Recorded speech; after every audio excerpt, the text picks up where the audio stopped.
ओम नमः शिवाय। बाबा वैद्यनाथ की कृपा सदैव आपके और आपके परिवार पे बनी रहे। आप सबका दिन मंगलमय हो। भक्तों, आज की इस वीडियो में आप वट सावित्री व्रत का संपूर्ण कथा सुनेंगे। यह व्रत जो हर सुहागिन महिला अपने सुहाग की रक्षा के लिए ईश्वर से कामना करती है, पति की लंबी आयु की दुआ करने के साथ साथ वह उसकी तरक्की के लिए भी उपवास रखती है।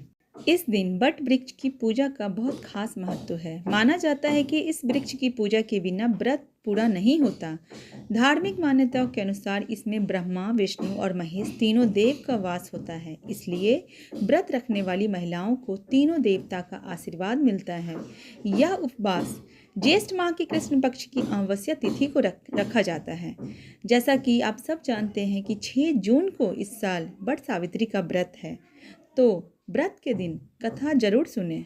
पौराणिक मान्यता है कि वट सावित्री व्रत करने से पति की लंबी आयु होती है और परिवार में सुख समृद्धि बनी रहती है। यही नहीं, अखंड सौभाग्यशाली भव का भी आशीर्वाद प्राप्त होता है।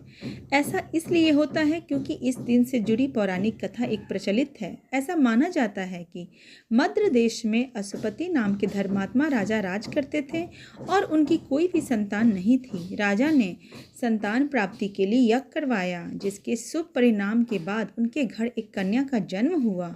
इस कन्या का नाम सावित्री रखा गया। समय के साथ साथ जब सावित्री बड़ी हुई और विवाह योग्य हुई तो उन्होंने गोमतसेन के पुत्र सत्यवान को अपने पति के रूप में वरण किया।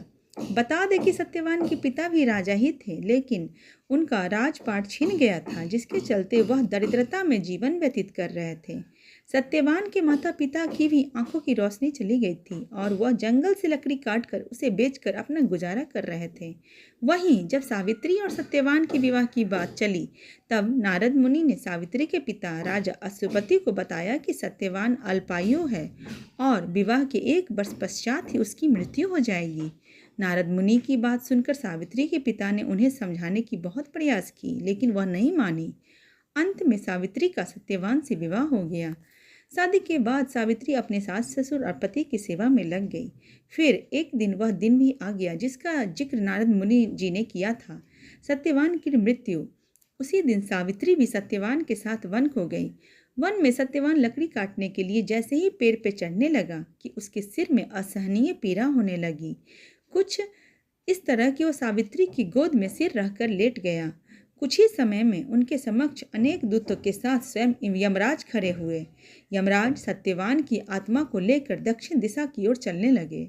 पतिव्रता सावित्री भी उनके पीछे चलने लगी। आगे जाकर यमराज ने सावित्री से कहा, हे पतिव्रता नारी, जहाँ तक मनुष्य साथ दे सकता है तुमने अपने पति का साथ दिया, अब तुम लौट जाओ। इस पर सावित्री ने कहा, जहाँ तक मेरे पति जाएंगे वहाँ तक मुझे भी जाना चाहिए, यही सनातन सत्य है। यमराज सावित्री की वाणी सुनकर प्रसन्न हुए और उनसे 3 वर मांगने को कहा। यमराज की बात का उत्तर देते हुए सावित्री ने कहा, मेरे सास ससुर अंधे हैं, उन्हें नेत्र ज्योति दे। यमराज ने तथास्तु कहकर उसे लौट जाने को कहा और आगे बढ़ने लगा, किंतु सावित्री यम के पीछे ही चलती रही। यमराज ने प्रसन्न होकर पुनः वर मांगने को कहा। सावित्री ने वर मांगा, मेरे ससुर का खोया हुआ राज्य उन्हें वापस मिल जाए।